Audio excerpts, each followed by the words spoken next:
Estamos de vuelta con Ignacio Franzani y Cuatro Cabezas, segunda edición, por Radio 13C.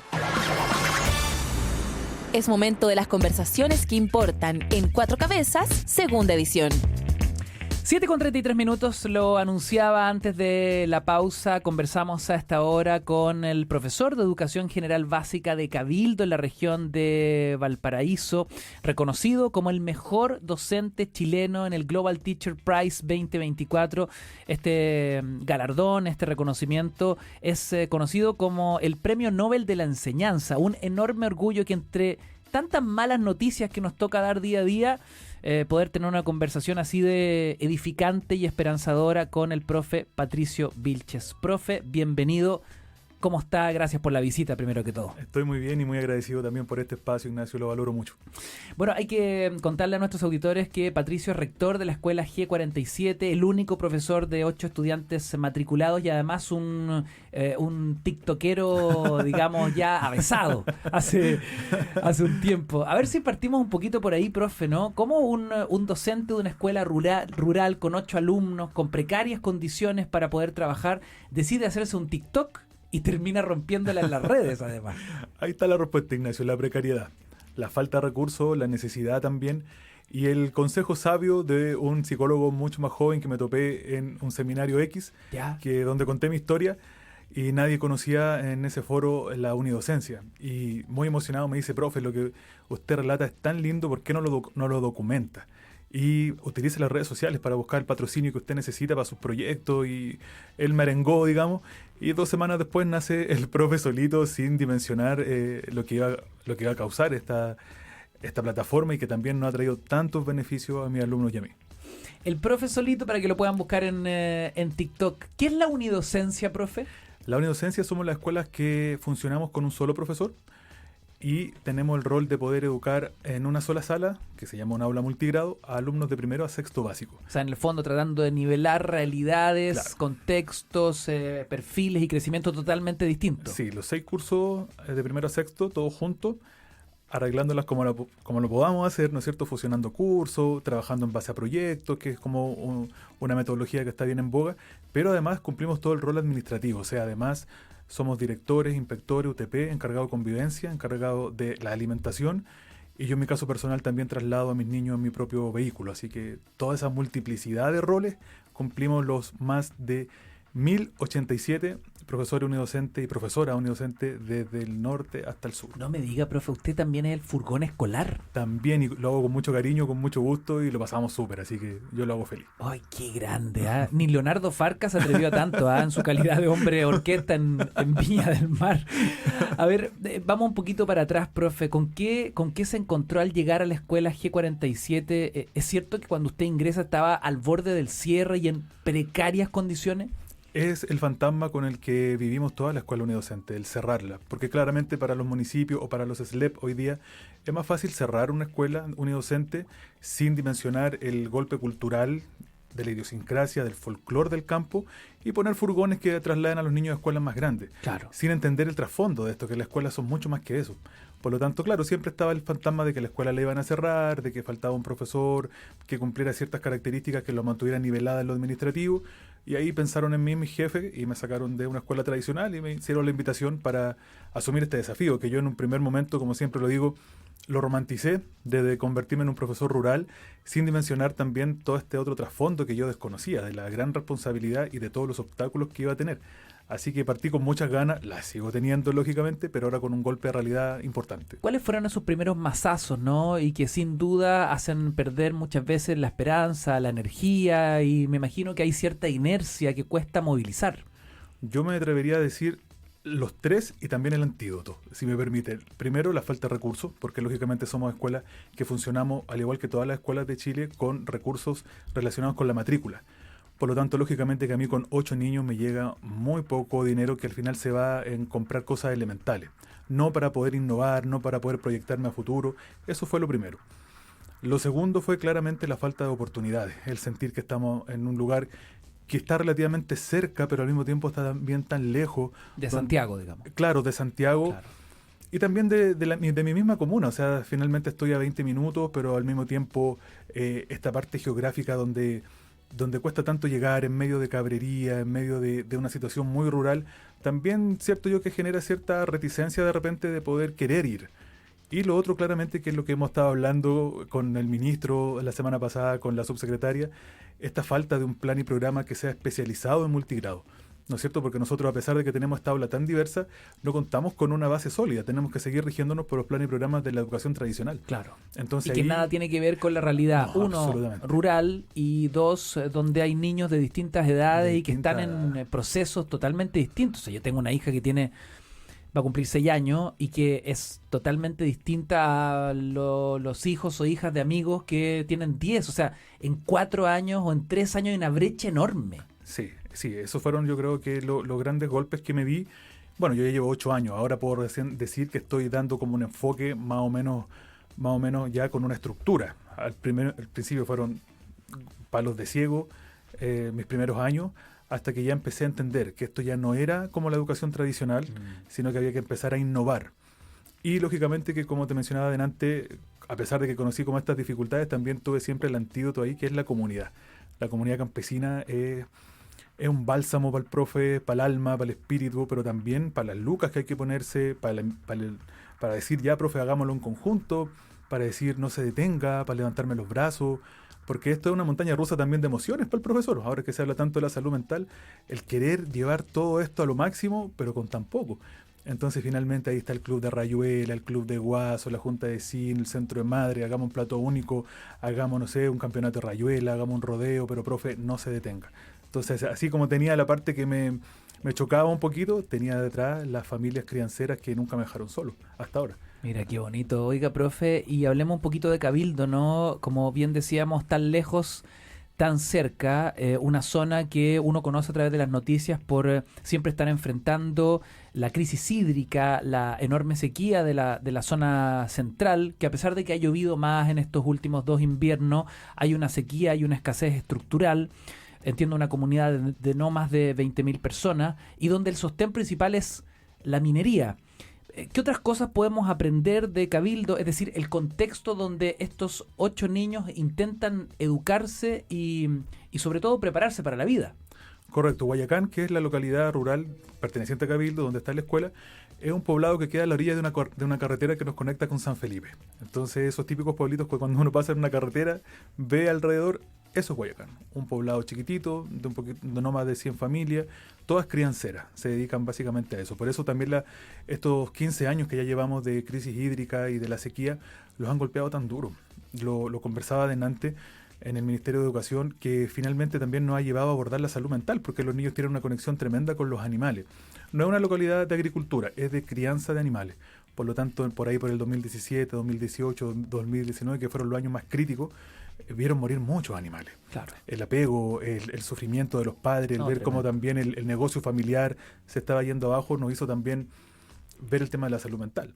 ¿Cómo podemos abordarlo? Ahí tuve que pedir que por favor me mandaran una dupla psicosocial, un psicólogo que me apañara en esto. Y así se fue dando y pudimos también prepararlo para lo que no sabíamos que iba a venir, que fue después el estallido social, la pandemia.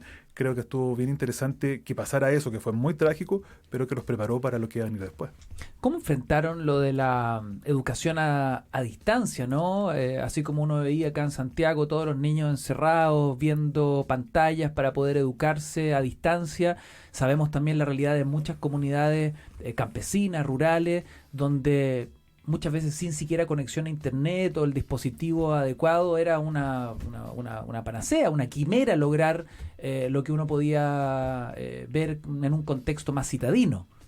Lo hicimos de una manera súper buena, yo creo, como que sorteamos bien esa ola, la surfeamos muy bien, porque por una parte tuvimos que hacer, yo en mi caso personal, por cada niño 2 sets de trabajo.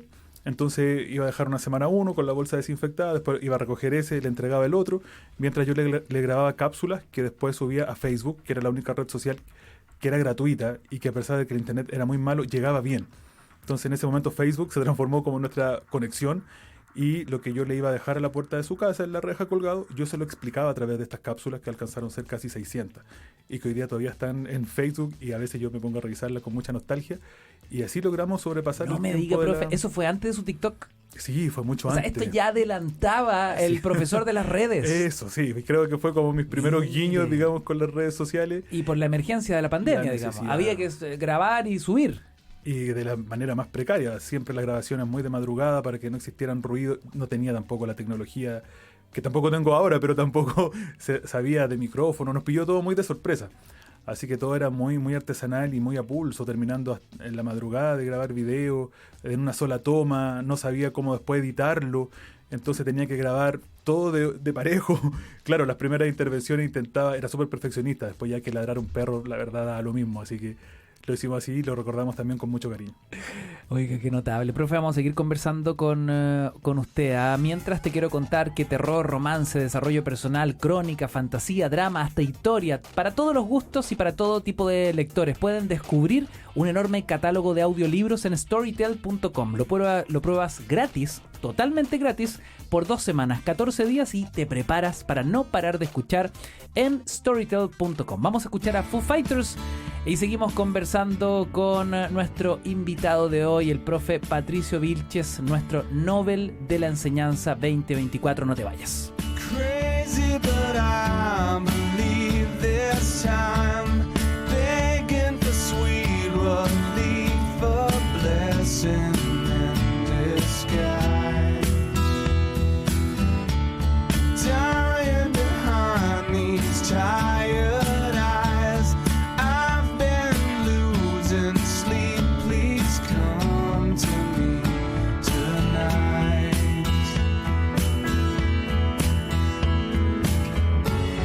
Hands on a miracle. I got my hands on a miracle. Believe it or not, hands on a miracle. And there ain't no way let you take it away.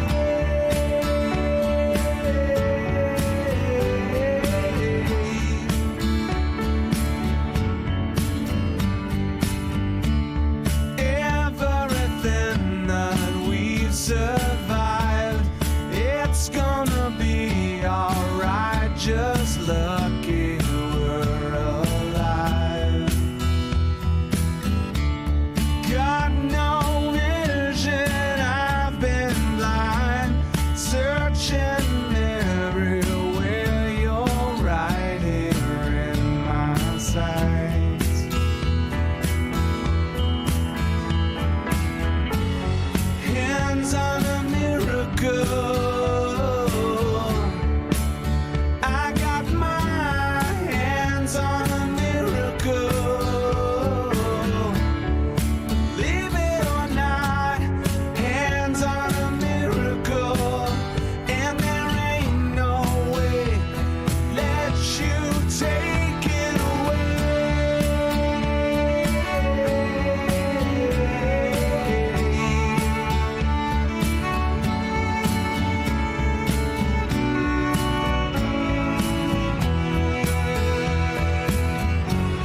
Hands on a miracle.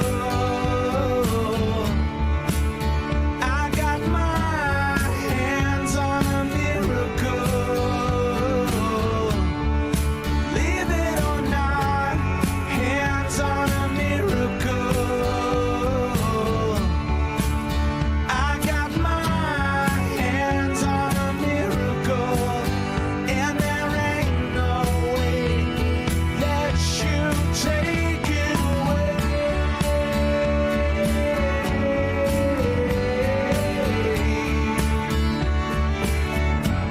Take it away.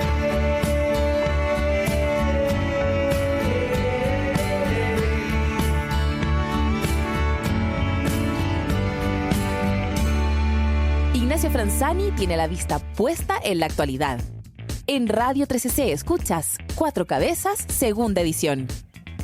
7:48, un lujo de invitado hoy en nuestro estudio, el profesor de Educación General Básica de Cabildo en la región de Valparaíso, Patricio Vilches, reconocido recientemente con el Global Teacher Prize Chile 2024, algo así como el Nobel de la Enseñanza. Se fue a Cabildo, se lo lleva un profesor campesino, una realidad rural que la verdad acá desde la gran ciudad poco conocemos, y que no solo pone en valor la realidad de tantos profesores, docentes, comunidades educativas que tienen ese contexto y esta realidad, sino que también la enorme dificultad de poder educar a niños con realidades tan distintas en este fenómeno que es tener en la misma sala un niño de primero básico y un niño de sexto básico, que es justamente lo que me imagino, profe, usted fue a conversar con el ministro Cataldo, con la subsecretaría.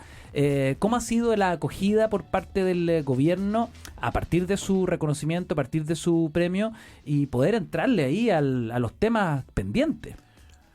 Yo estoy muy esperanzado que podamos empezar a trabajar.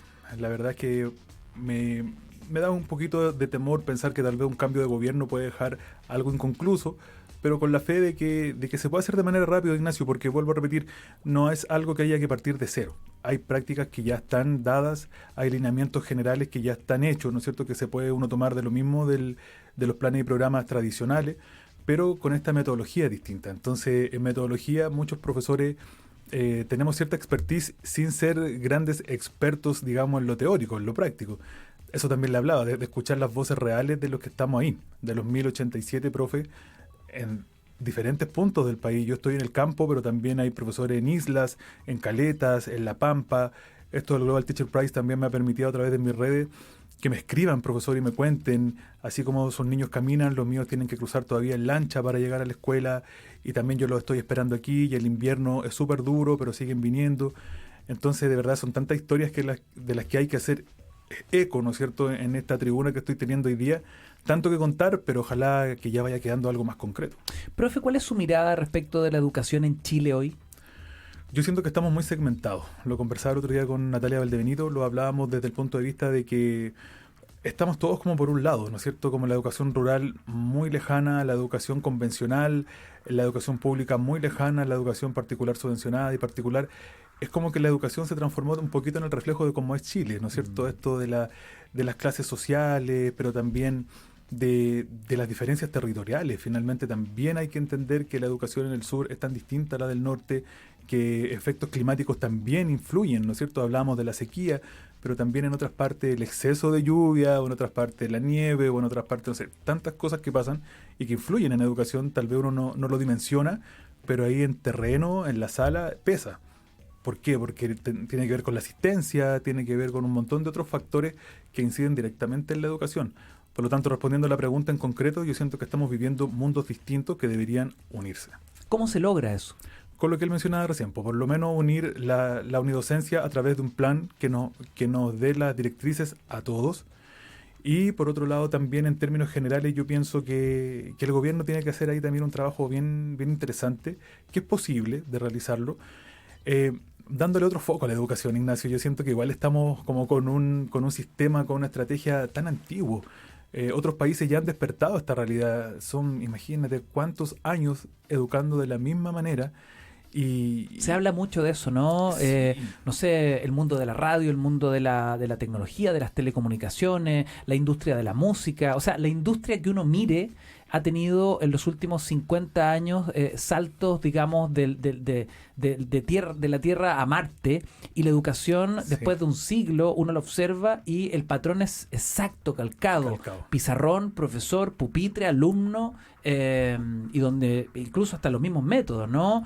Materias, memorización, es bien dramático. Sí, y es eso lo interesante que el gobierno pueda entender, que esto de las pruebas estandarizadas, si bien yo sé que tiene que haber algo que dé un balance cuantitativo para ver cómo vamos, pero también genera una presión academicista en los establecimientos.